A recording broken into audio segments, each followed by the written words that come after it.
Hi everyone, in front of me I've got a CROSSCALL Core M5 and let me share with you how to check for the software updates on this device.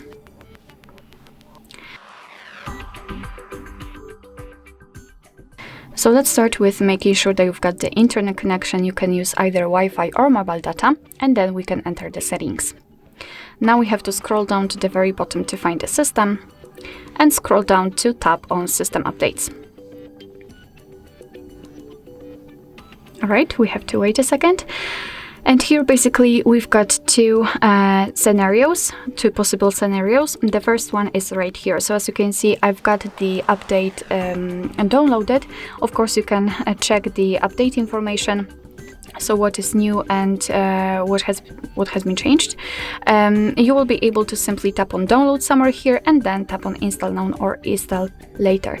And the second scenario is when your software is up to date. So of course your device will also give you the information that you're up to date and you don't have to download anything. Alright, so that will be all. Thank you so much for watching. I hope that this video was helpful, and if it was, please hit the subscribe button and leave the thumbs up.